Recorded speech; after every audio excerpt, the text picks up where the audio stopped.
Dear students of class 9, today I am also describing the cell history and cell theory.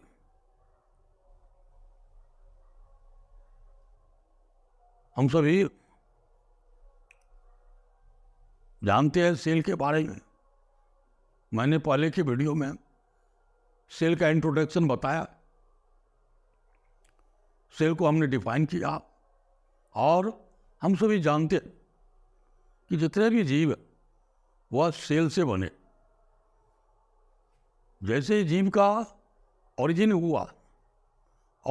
हुआ, उसी समय cell का निर्माण हो चुका था, लेकिन उसके बारे में हमें जानकारी नहीं थी और फिर हमको जानकारी मिली कि जीव शरीर जो है सेल से बना हुआ है। तो सेल का क्या इतिहास, कहाँ से सेल का कंसेप्ट आया और कौन कौन से स्तर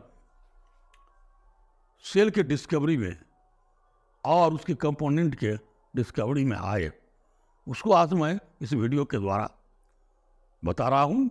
साथ में सेल थ्योरी को भी मैं बता रहा हूँ। जरा ध्यान देंगे मेरी बातों पर। क्या है कि सेल के हिस्ट्री का मतलब होता है इतिहास। तो सबसे पहला इतिहास है सेल का डिस्कवरी का इतिहास। हम देख रहे हैं यहाँ पर लिखा है डिस्कवरी ऑफ सेल।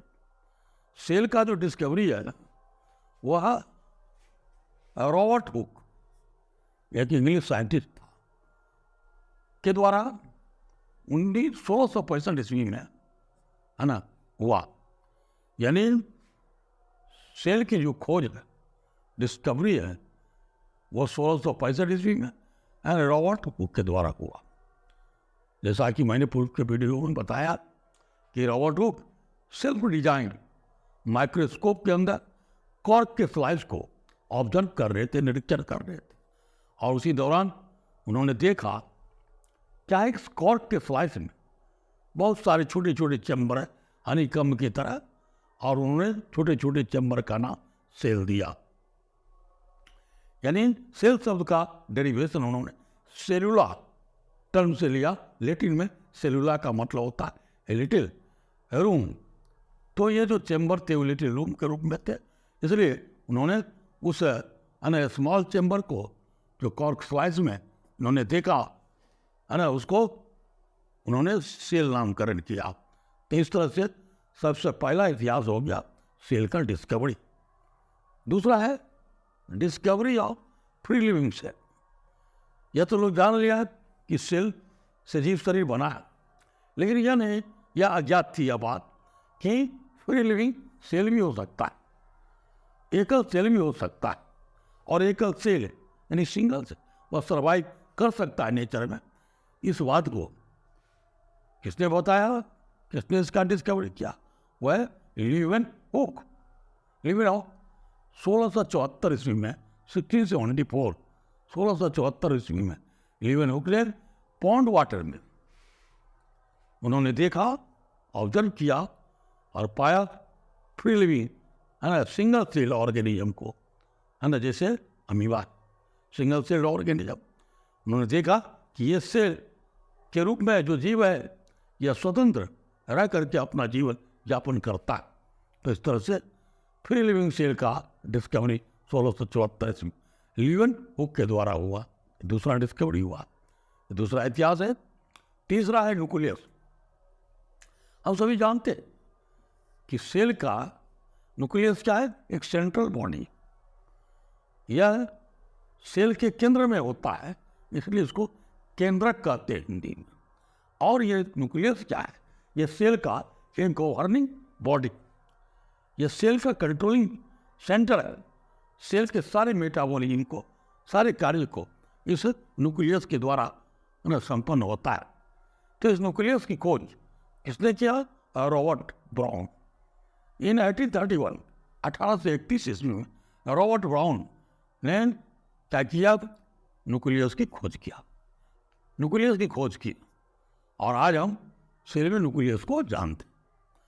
उसके बाद आया टर्म प्रोटोप्लाज्म, सेल के अंदर जो है ना फ्लूइड सब्सटेंस लिक्विड सब्सटेंस पाए जाते, उसके लिए किन्होंने पुरकिंजे ने 1839 ईस्वी में उस फ्लूइड सब्सटेंस को है ना सेमी लिक्विड सब्सटेंस को उन्होंने टर्म प्रोटोप्लाज्म दिया।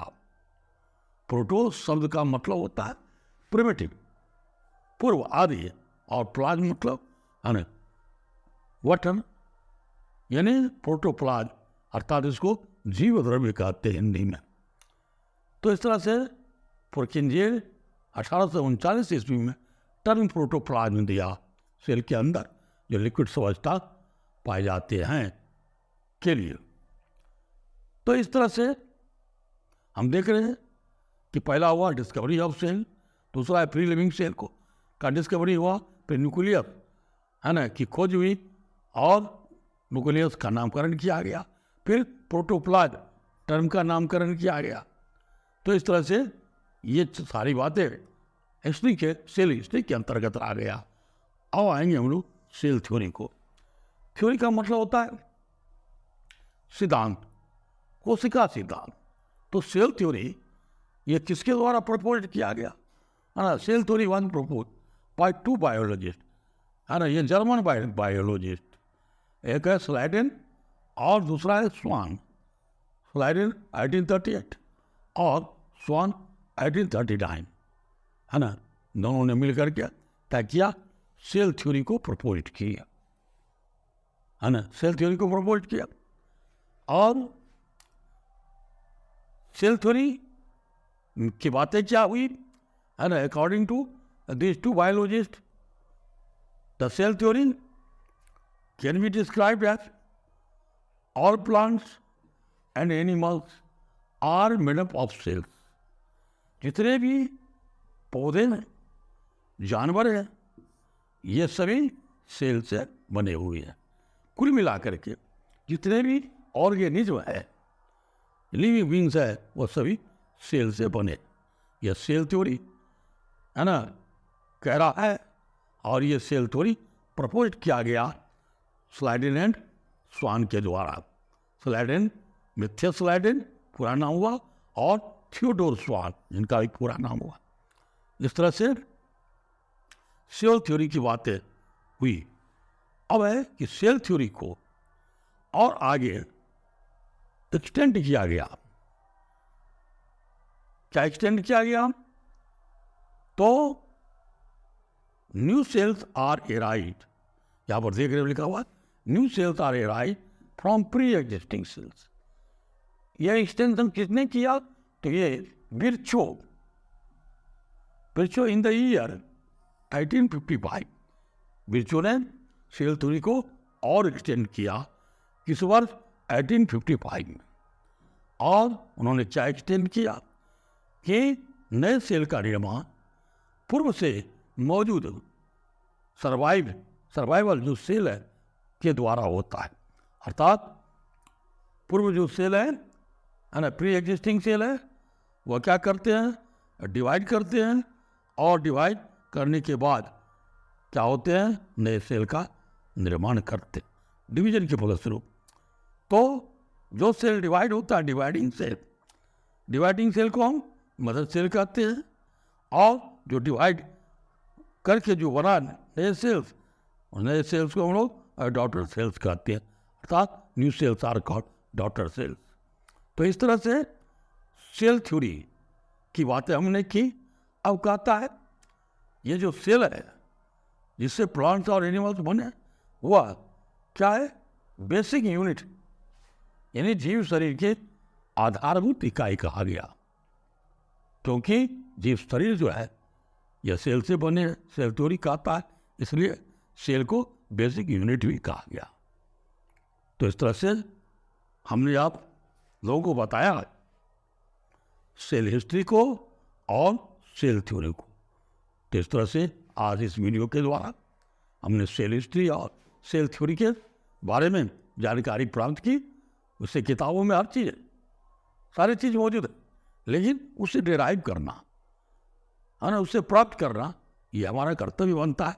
इस दृष्टि से मैंने इसको पॉइंट आउट किया है ना, सेल हिस्ट्री को और सेल थ्योरी को पॉइंट आउट किया आप सबों के लिए। आप सभी इस वीडियो को देखिए, लाइक कीजिए, शेयर कीजिए और हमारा जो ये चैनल इसको सब्सक्राइब कीजिए और पुनः और भी वीडियो मैं क्रम में भेजता रहूँगा। धन्यवाद।